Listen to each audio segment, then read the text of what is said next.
Bonjour à tous et bienvenue. Cette vidéo contient deux angles et un petit peu d'écho, j'en suis fort désolé. Le premier angle, c'est bien évidemment le nouveau projet pharaonique de l'Arabie Saoudite en matière de football, et par ricochet, cela va créer un jeu de chaises musicales au Real potentiellement. Et avant d'évoquer en détail les discussions avec Vinicius, je tiens à recontextualiser pour que les gens comprennent bien l'envers du business sportif en Arabie Saoudite. C'est un sujet qu'on évoque depuis des années, tous ces investissements-là, ces candidatures pour organiser de grands événements. En 2034, rendez-vous compte, on aura à la fois les Jeux d'Asie et la Coupe du Monde de football, même si pour le moment il y a un problème dans le calendrier de cette Coupe du Monde là, parce que forcément on va pas la faire en été et les Jeux d'Asie prennent déjà place entre novembre et décembre, si je ne dis pas de bêtises, en 2034. On a évidemment les investissements dans le sport automobile, qui sont influencés évidemment par le ministre des Sports, qui est lui-même pilote. On est ce qui s'est passé dans les sports de combat, le golf et bien évidemment le football. Un football dont on parle depuis très longtemps, avec tous ces grands joueurs qui sont venus à coups de millions. Problème, c'est que comme pour des projets au niveau architecture, culturel ou artistique, en Arabie au début on va te mettre de l'argent et puis des fois tu vas jamais voir la fin du bâtiment. Pour le football c'est un petit peu pareil, c'est-à-dire qu'après avoir investi énormément d'argent, il y a eu énormément de bévues, de corruption aussi, on va y revenir, et en fait il y a plein de choses inachevées. C'est-à-dire qu'on a voulu tout de suite, et ce n'est pas propre à l'Arabie Saoudite, on a vu ce genre de projet qui dépasse le football dans quasiment tous les pays du Golfe. Donc en Arabie, on l'a expliqué, il y a des joueurs qui ne sont pas payés, notamment dans des clubs de milieu de tableau, bas de tableau de première division, également deuxième division, certains ont fait grève, certains sont allés voir la FIFA, certains on veut déjà les dégager, et pour vous montrer un peu l'idée du n'importe quoi, et en effet, on n'était pas prêt à être au top tout de suite, ce qu'ils voulaient tout de suite est un des meilleurs championnats du monde. On l'avait dit, ça peut prendre un peu de temps, mais il va falloir organiser, parce que structurellement les clubs et même la fédération, la ligue n'est pas prête. Vous avez Al Hilal qui a les structures, Al Nasser s'est beaucoup professionnalisé avec Ronaldo, mais prenez Al Ittihad, quand même un grand club Al Ittihad Jeddah, qui à l'époque avait déjà été sanctionné, on se rappelle, pour des impayés et tout. Al Ittihad Jeddah, un jour ils ont nommé un président, puis 3 semaines après ils se sont rendus compte que le mec il mettait des mandats aux potes, donc 3 semaines après ils l'ont dégagé, en catimini. Quand Gallardo il arrive, rendez-vous compte, il y a 22 personnes dans le staff, donc c'est lui-même qui paye 20 millions l'année, il le dégage pas longtemps après, il prend 30 millions. Gallardo, il a pris 50 briques avec son staff en l'espace de quasiment rien. Donc je vous laisse imaginer la gabegie financière. On met des gens à des postes, on ne sait pas vraiment ce qu'ils font, etc. Et vous avez maintenant un problème de communication. Pourquoi je dis ça? C'est-à-dire que vous avez les joueurs, j'allais dire lambda, des bons joueurs étrangers qui arrivent, et vous en avez d'autres, c'est directement le fonds souverain qui va gérer, le fameux PIF. Sauf que ce PIF, pour parler au boss, au big boss, il n'est pas tout le temps disponible, donc c'est un intermédiaire d'un autre intermédiaire qui connaît quelqu'un, des gens qui se greffent dans les deals.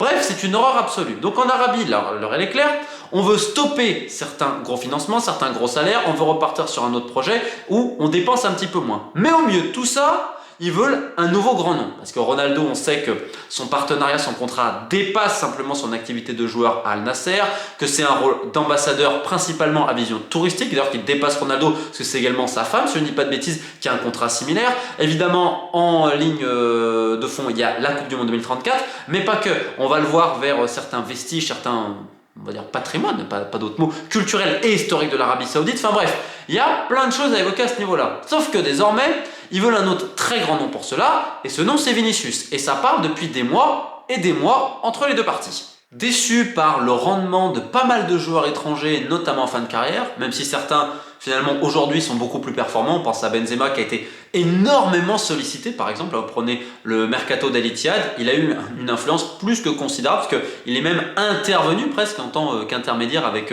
d'autres personnes, notamment son frère, pour la venue de Théâtre, on l'avait expliqué. Donc finalement certains ça rend bien et il y en a d'autres, ils veulent vraiment s'en débarrasser. Et là ils veulent des joueurs plus jeunes et ils veulent taper un très grand coup. Je le répète, c'est vraiment le côté du jouet. C'est-à-dire un jour le jouet il va bien, un jour j'en veux un autre, etc. Et ça ce n'est pas que propre à l'Arabie. Vous prenez le Qatar dans la manière dont ils gèrent le PSG, on l'a vu. Alors City c'est un petit peu différent avec les Émirats, mais vous avez plein de clubs comme ça. Et on se rappelle évidemment aussi du Koweït à l'époque, ce qui se passait quand l'équipe gagnait pas, les mecs qui rentraient sur le terrain et tout. Donc bon, c'est un petit peu comme ça. Bien évidemment, ce dossier, il est géré directement par le responsable du PIF, le fonds souverain saoudien. C'est-à-dire que ce sont les hommes les plus importants du pays qui sont à la manœuvre dans ce dossier. Je tiens à rappeler d'ailleurs sur une petite parenthèse importante, c'est que le ministre des Sports en Arabie, beaucoup vont te dire qu'il est compétent. Beaucoup vont te dire qu'il a apporté beaucoup de choses dans les autres sports. Mais que le football, en fait, c'est un peu chasse gardée du PIF et de certains intermédiaires, aussi parce qu'il y a peut-être plus d'argent à se faire, donc ça échappe et c'est peut-être pas forcément une bonne nouvelle. Sauf lorsque c'est géré vraiment par le responsable et on va dire ça garde très très rapproché. problème, c'est que, comme je vous l'ai dit, il y a tellement de dossiers que c'est compliqué. Donc on priorise. Là, Vinicius est une priorité étatique. Alors, je sais que c'est sorti dans la presse il y a quelques semaines. Moi, j'en parlais avec des journalistes depuis quelques mois parce que les discussions, elles remontent. Pourquoi les Saoudiens veulent Vinicius? Parce que, voilà, hors de tout en haut. Donc évidemment, un joueur plus jeune, ils veulent pour eux ce qui est le meilleur joueur du monde. En effet, ils veulent se dire, avec ça, on va marquer un coup parce qu'ils se disent, on a mis plein d'argent. Mais en fait, ça n'a pas servi à grand chose. Et en prime, c'est assez contesté au niveau local parce qu'en prime, l'équipe nationale, elle se foire complètement. Donc certains vont dire que ça a un impact, que les Saoudiens jouent moins, etc. Donc globalement, on est sur un échec au niveau national. Le retentissement, l'impact n'est pas celui espéré, même s'ils sont globalement assez contents par exemple de Ronaldo et de tout ce qu'il fait au niveau promotionnel. Donc là, ils veulent taper plus fort. Donc forcément, tu veux quelqu'un en pleine force de l'âge et l'un des meilleurs joueurs au monde, donc Vinicius. De son côté, il se passe quoi Vinicius? C'est que lui, comme Bellingham, l'idée on va dire du Real, c'est que ok, Mbappé est arrivé avec un salaire entre 13 et 15 si on compte un petit peu les bonus par an. Et l'idée c'était que ces joueurs-là obtiennent une revalorisation salariale, assortie d'une petite prolongation de contrat pour être au même niveau, afin, on va dire, d'avoir une certaine paix, un certain équilibre dans le vestiaire. On peut le comprendre, sachant qu'un Modric, qui avait l'un des plus gros salaires, a prolongé en baissant nettement ses émoluments. Donc là, le Real est parfaitement au courant qu'il y a des discussions. Le joueur, il est plus qu'intéressé, parce que vous avez l'entourage qui est intéressé, parce que vous imaginez les sommes. Là, il peut passer, on va dire, allez, 15 par an réel, plus certains trucs à l'image et tout. Là, on parle de centaines de millions par an.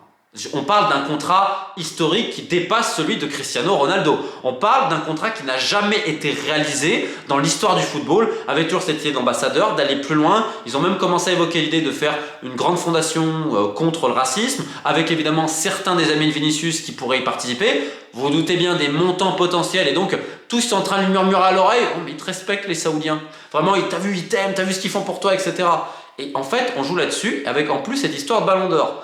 Et là, c'est très curieux ce qui s'est passé parce qu'on se fait demander est-ce qu'il allait dire non, je vais le gagner, etc. ou pas. Finalement, je vais tous leur montrer. Pour le moment, c'est un peu l'effet inverse. Encore une fois, ce que je dis, c'est à l'instant T. Attention, c'est pas peut-être dans un mois, ça va changer parce que dans le milieu du foot, entre tous ceux qui murmurent dans les oreilles, les projets qui se font pas et tout, on sait jamais. En tout cas, à l'instant T, il y a l'idée de se dire bon, tu vois, en Europe, c'est bloqué, on ne t'aime pas, etc. Et on va beaucoup jouer là-dessus. On se rappelle que la théorie du complot dans le football, c'est quelque chose qui est très utilisé par les entourages, par tout le monde.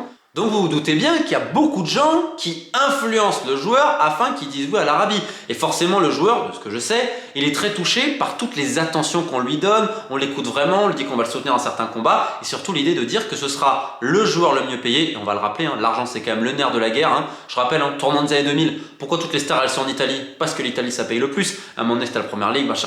Et au Real aussi, tu as un très bon salaire. Après, c'est vrai que ça dépasse aussi ça, c'est Madrid. Mais là, on parle de sommes qui sont inatteignables.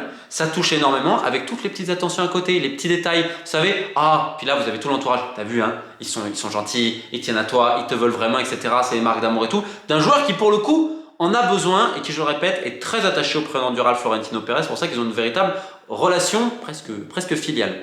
Au Real, on est au courant. Et on s'était dit, bon, après 2026, on va voir. Sauf que là, avec l'échec du Ballon d'Or, certains sont en train de te dire attention qu'on n'accélère pas les choses. Parce que c'est un peu aussi le danger avec l'Arabie, c'est qu'on veut tout de suite. Donc est-ce qu'ils ne vont pas vouloir forcer pour 2025? Sachant que pour vous dire, il y a déjà eu des discussions entre le staff et la fédération brésilienne et le joueur. Si jamais je pars en Arabie, ça ne posera pas de problème pour sa carrière internationale, ce qui est un angle clé pour le joueur. Maintenant, je ne connais pas le club, je ne connais pas tous les détails et tout. Ce que je sais par contre, et depuis quelques mois, c'est qu'on parle du plus gros contrat de l'histoire pour le moment, que ça dépasse évidemment la sphère footballistique et que l'idée derrière, c'est que le Real fasse le plus gros transfert de l'histoire, pour le coup, en vente. C'est-à-dire que Vinicius soit acheté par l'Arabie. Alors ce ne sera pas le montant de la clause, je crois qu'elle a 1 milliard, vous, vous doutez bien, mais on aura le plus grand montant de l'histoire. Donc pour le Real financièrement c'est bien. Et puis vous connaissez forcément Pérez et sa logique est aussi de dire on est le plus grand club du monde. Donc quelque part, on a fait le plus gros transfert du monde. Il aura donné plein d'années, des Ligues des Champions, des Ligas, tout ce que vous voulez. Et tout le monde partira bons amis. C'est un petit peu ça l'idée. Et pourquoi je parle de jeu de chaise musicale? C'est que forcément il y a des petits détails. On a parlé du Ballon d'Or. Là on voit un joueur qu'on recentre un petit peu face à Leganés, c'était ça pour laisser Mbappé à gauche. On sait que le joueur français a demandé, oui, je joue pas à mon poste, etc.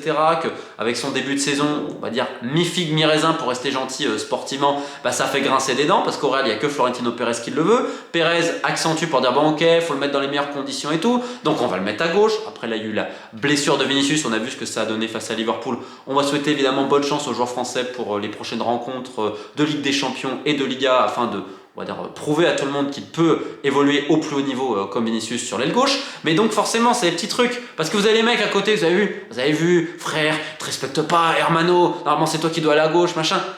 Pas qu'ils s'entendent pas, loin de là. Mais en fait, c'est des tout petits détails. Et en fait, d'un petit truc, il y a plein de gens autour parce qu'ils sont intéressés potentiellement par un futur transfert qui vont commencer à siffler à l'oreille. Oh, mais regarde, t'as vu, là-bas, tu joueras le poste que tu. Je pense que vous avez compris un petit peu l'idée. Ce que je dis, ça ne s'applique pas à Vinicius spécialement, ça s'applique à tous les joueurs Ligue 1, Ligue 2 nationale, championnat belge, suisse, espagnol, anglais. C'est le mieux du sport et principalement du football, surtout en période de transfert. Bon, pourquoi jeu de chaise musicale? Parce que Florentino Pérez a choisi Kylian Mbappé. Il a une relation aussi très particulière avec lui et il peut pas le lâcher. Même si sportivement pour le moment c'est compliqué, vous imaginez pour l'ego et tout le reste, plus les investissements. Donc comme d'habitude au Real, on va te laisser le temps, notamment vis-à-vis de la deuxième saison et tout, il n'y a pas non plus de pression, même si médiatiquement forcément ça va commencer, même à l'intérieur du vestiaire, si il ne performe pas dans les gros matchs, qui pour le moment n'a pas été le cas, face au Barça et Liverpool notamment, c'est là où on l'attendait, pas forcément contre Retafe, où il a terminé avec un but et le titre d'homme du match. Donc on va voir à ce niveau-là, mais pour Pérez c'est une question, pas dire du haut de mort, même s'il y a les élections qui vont bientôt arriver également pour la présidence du Real, mais c'est une question, je l'ai voulu à fond, faut assumer derrière. Donc quelque part c'est un peu l'arranger, mais aussi un autre point, c'est Rodrigo. Parce que Rodrigo qui traîne son spin, etc., il a toujours voulu jouer à gauche aussi, on le sait. Guardiola l'aime beaucoup. Et le Real à la base s'était dit bon, on va peut-être faire un départ parce que forcément il y aura des recrues cet été. Donc il y aura, on va dire, au minimum un gros départ, voire deux, ça dépendra de la deuxième partition de Tchouaméni. Et surtout, s'il y a des potentiels acquéreurs pour Tchouaméni, parce que autant Liverpool à l'époque était très intéressé, autant aujourd'hui on est en train quand même un petit peu de freiner. Et le prix pour lequel le Real l'a acheté, ils auront beaucoup de mal à le revendre à ce prix-là. Alors c'est vrai que le transfert a commencé à être amorti bien évidemment, mais on sera sur des sommes moindres pour le moment. Mais il y a toute la question de Rodrigo, parce que si Vinicius part, est-ce que tu fais Rodrigo? Parce que l'idée de base, on va dire grossièrement, c'est attendre 2026. Est-ce que là on assiste à une accélération? C'est pour ça qu'en fait je fais cette vidéo, c'est pour vous montrer les deux points. Et c'est très compliqué pour le Real qui va devoir réinsuffler, on va dire, un nouveau sang à son effectif, principalement chez les latéraux, peut-être en défense avec la blessure de Militao, même s'il y a des jeunes qui peuvent monter. Là, on a vu Raúl Asensio, il y a le petit là qui avait 16-17 ans, qui s'est fait les croisés, qui était avec le groupe. Donc on va voir ce qui va se passer vis-à-vis du prochain coach, tout. Mais d'un autre côté, vous avez l'Arabie Saoudite qui va d'un projet à l'autre projet sans terminer le dernier projet, mais qui veut tout de suite, mais qui là en a fait une priorité étatique avec un joueur très réceptif en face. En attendant, tu dois déjà te débarrasser des mecs sous contrat, tu dois payer les autres. Donc bon, le problème c'est qu'en Arabie Saoudite, je vais encore me répéter une fois, on veut tout trop vite. Maintenant à voir quand Vinicius arrivera, mais en tout cas, pour le moment ce qui est certain, c'est qu'il y a un intérêt réciproque des trois parties. Bien évidemment, le Real ne veut pas foutre un coup de pied aux fesses de Vinicius, vous vous doutez bien. Par contre, si le joueur, et je dis bien si c'est le joueur qui exprime à un moment donné son envie de départ, il ne sera pas bloqué parce que déjà c'est un peu la politique de Pérez et surtout parce qu'il y a l'idée de faire le plus gros transfert du monde en termes de vente. Enfin, pour terminer cette vidéo, parce qu'on fait des coffrets de Noël, je passe d'un sujet à l'autre.